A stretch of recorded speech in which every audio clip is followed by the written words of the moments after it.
Hello everyone, my name is Thompson Maina and I will be presenting my findings for Lab 6, which was titled Magnetic Braking with Faraday. So our objective was to use Faraday's law to determine the effect of magnetic flux on a falling magnet and then compare the computational model with the observed data.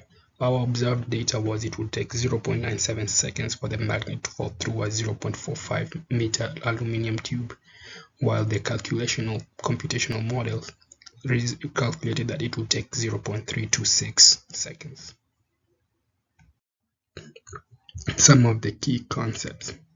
One is Faraday's law, obviously, which states that when the magnetic flux or the magnetic field changes with time, the electromotive force is produced, which this is the formula that is used.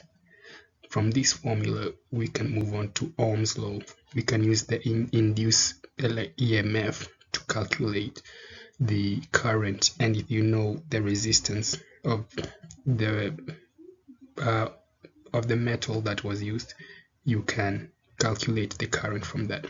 And then the magnetic, and using this information, you can get to the magnetic force, which is calculated from the current. You can calculate from here, multiplied with the length of the wire times the magnetic field which was in the wire was in.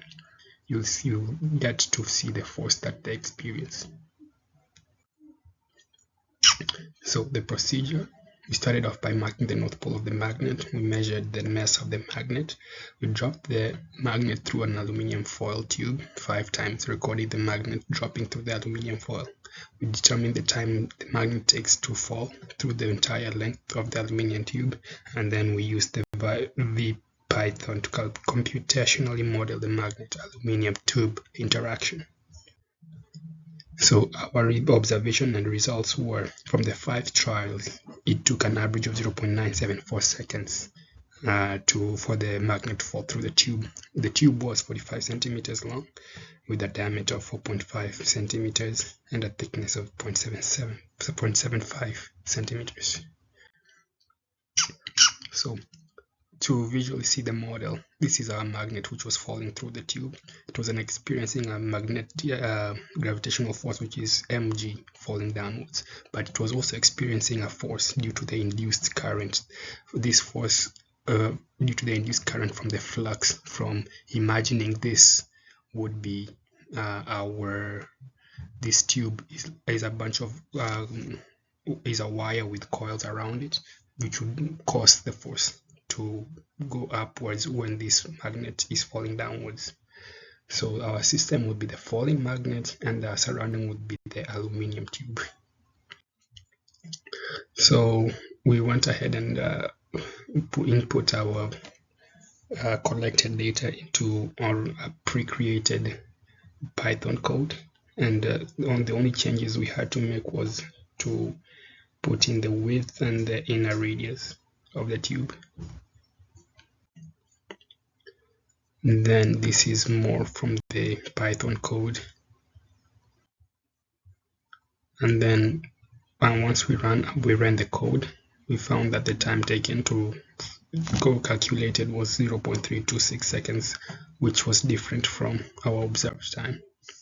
So the discussion, when the magnet dipole moment of 2.32 was used, the simulation predicted that the magnet would take 0.326 seconds to fall through the tube. Since the observed time was 0.974 seconds, these results suggest that the magnetic dipole moment found in Lab 3 was inaccurate.